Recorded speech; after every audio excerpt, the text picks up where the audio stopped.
Hello students, myself Khyati Vyas from JMP English Medium Saraswati Group of Education. Today I am conducting this session for grade 5. Subject is SS. We are discussing chapter number 1 from your semester number 2 and this is my session number 4 for this chapter. Okay kids, so this chapter's name is Heritage. इस chapter का name है Heritage. तो heritage का मतलब जो पुरानी चीजें हमारे पूर्वज छोड़कर गए हैं, जो बहुत वैल्यूएबल है, कहीं पर भी और नहीं मिलती है, ऐसी चीजों को हेरिटेज कहा गया है. The history, tradition and culture of a country that is valued because it has been part of many years and has been passed from one generation to the next. क्योंकि ये बहुत पुरानी है, इसीलिए बहुत अमूल्य मानी जाती है, इसीलिए इन्हें हेरिटेज कहा गया है. क्या? हेरिटेज. हेरिटेज में हमने सबसे पहले दो काइंड्स ऑफ हेरिटेज पढ़े थे.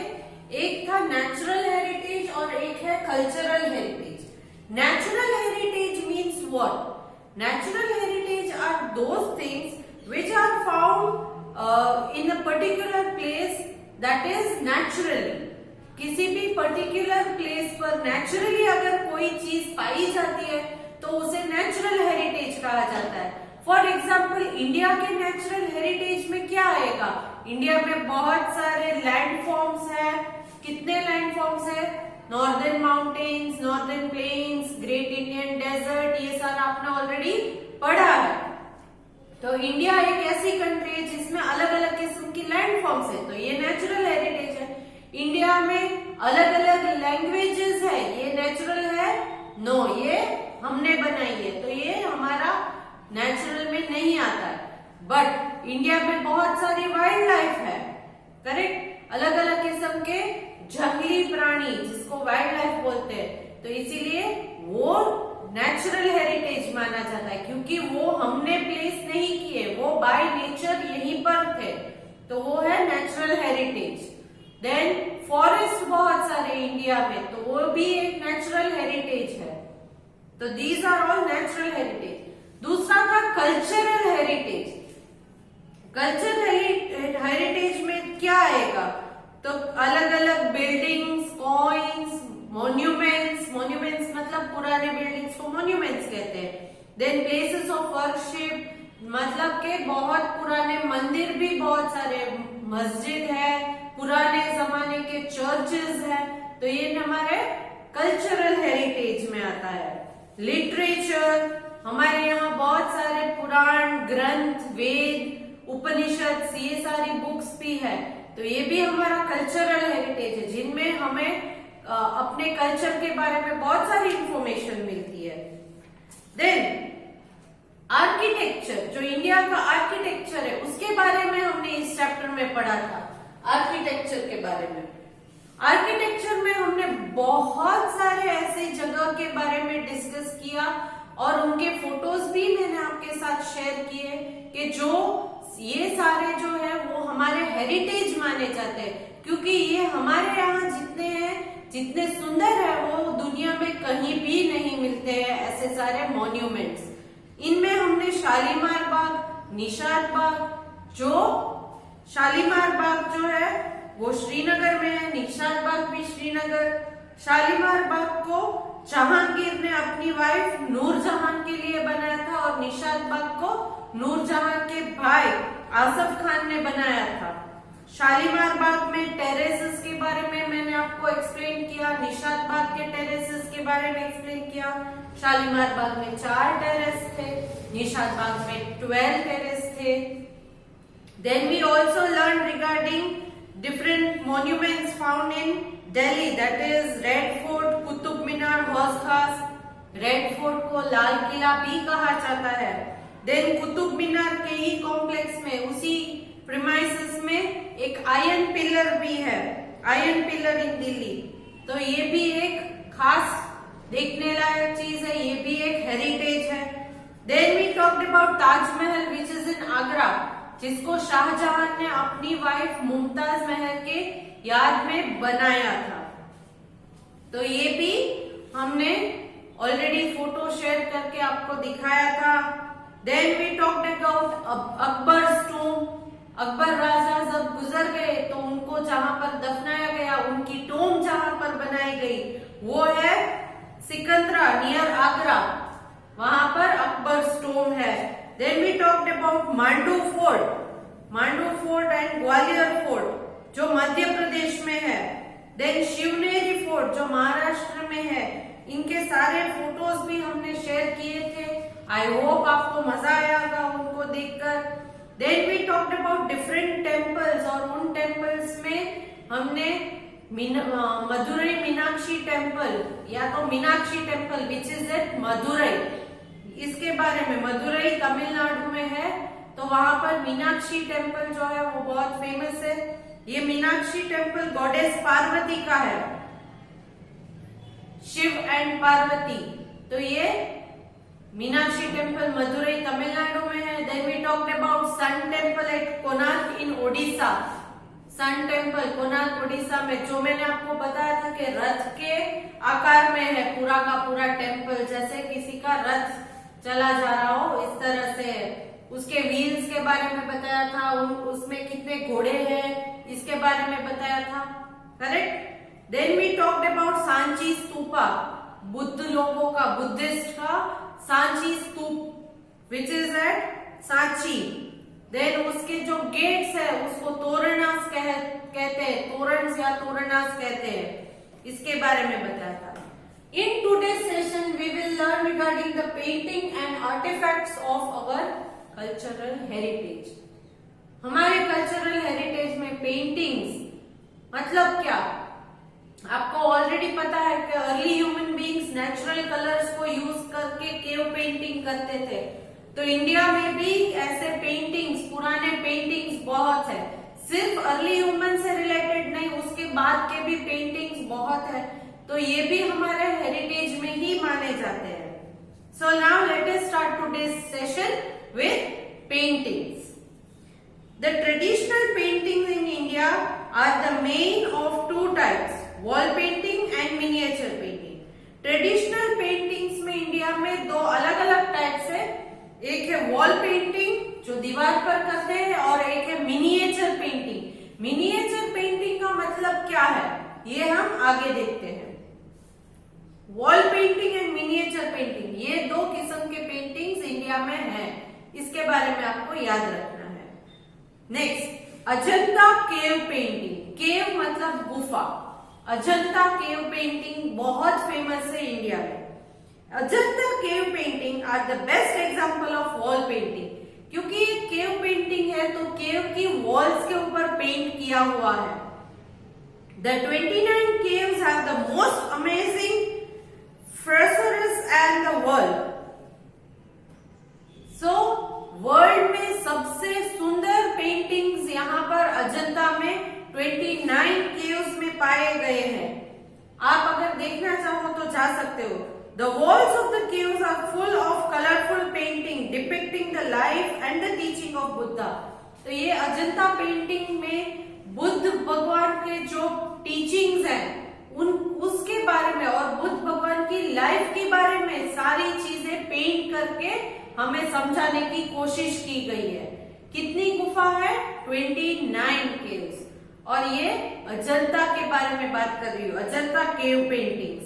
और किसके बारे में है, किसकी लाइफ के बारे में? लॉर्ड बुद्धा।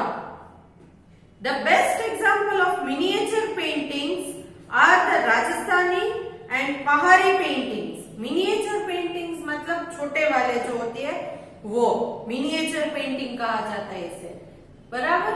तो ये जो मिनिएचर पेंटिंग है ये राजस्थानी पेंटिंग या पहाड़ी पेंटिंग्स इसके बेस्ट एग्जाम्पल है, which were greatly influenced by the Mughal painting. और ये राजस्थानी या पहाड़ी पेंटिंग्स है वो मुगल के पेंटिंग से इन्फ्लुएंस होके बनाए गए हैं। इन्फ्लुएंस होके मतलब उनसे देखकर उनके जो पेंटिंग का स्टाइल था, जो फॉर्मेट था, उसे देखकर ये बनाए गए हैं, राजस्थानी पेंटिंग एंड पहाड़ी painting. We can get to know a lot about the life of people of those periods from these paintings.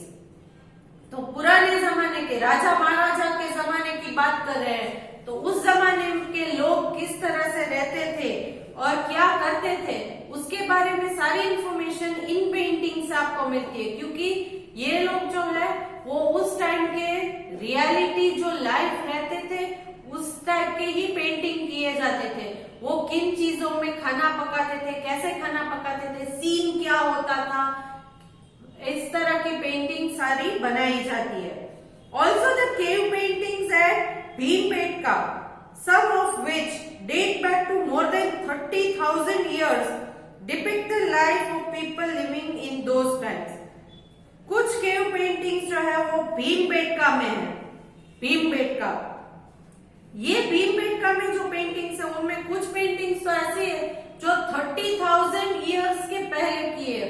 तो सोचिए कितनी पुरानी होगी, 30,000 ईयर्स बैक।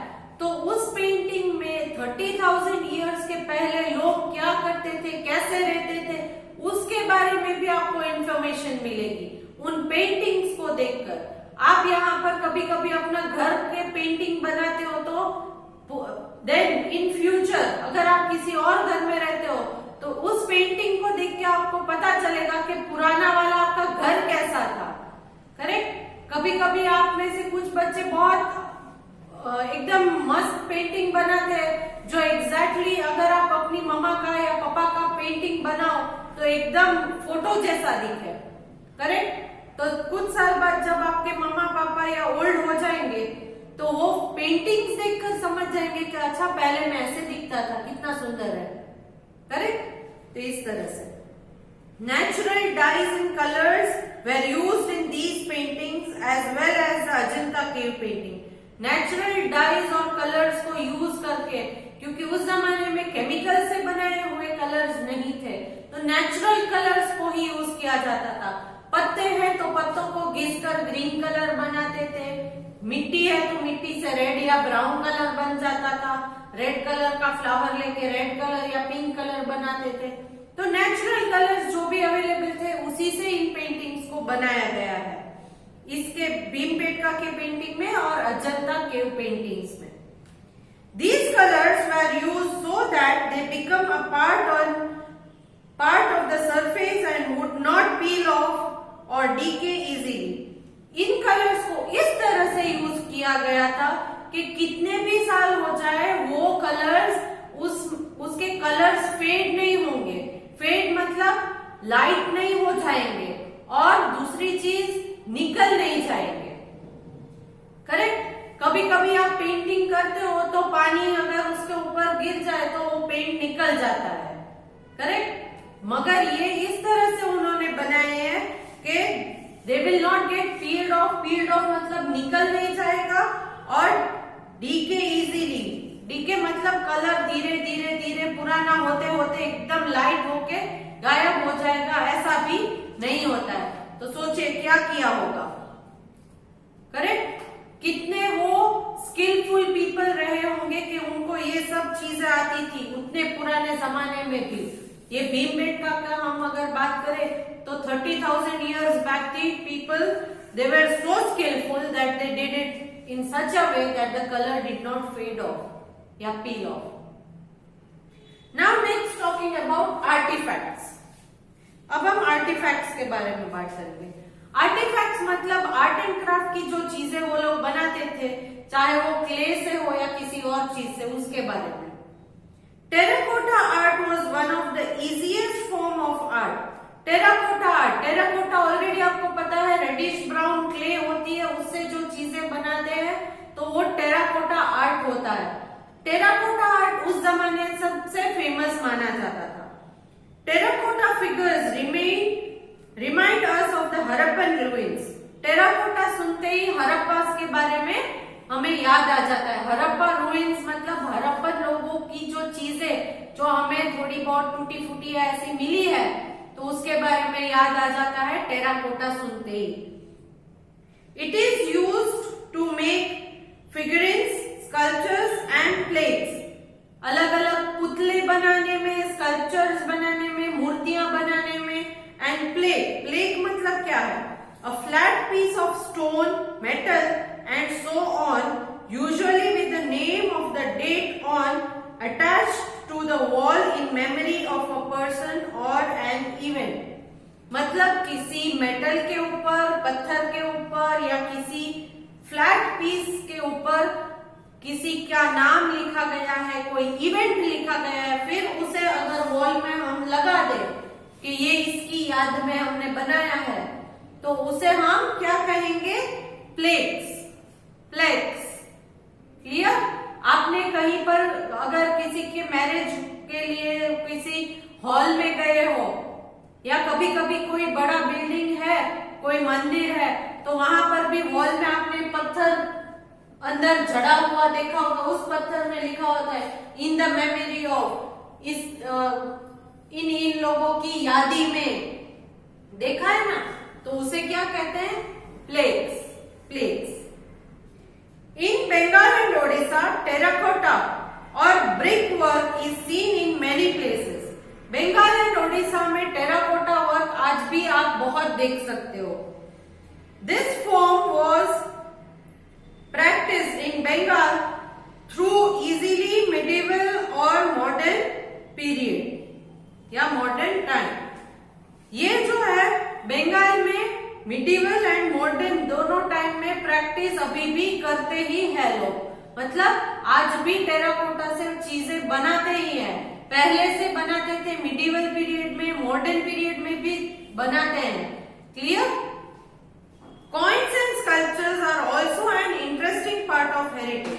पुराने कॉइन्स एंड स्कल्पचर्स, मूर्तियां, ये भी बहुत इंपॉर्टेंट पार्ट है हमारे हेरिटेज के, क्योंकि पुराने कॉइन्स मतलब के जितने कॉइन्स आप देखोगे उसमें आपको पता चलेगा कि अलग अलग किस्म के कॉइन्स होते हैं, तो इससे पता चलता है कि ये अलग अलग पीरियड के हैं, अलग अलग राजाओं के हैं, अलग अलग मेटल्स पे बने होते हैं कॉइन्स।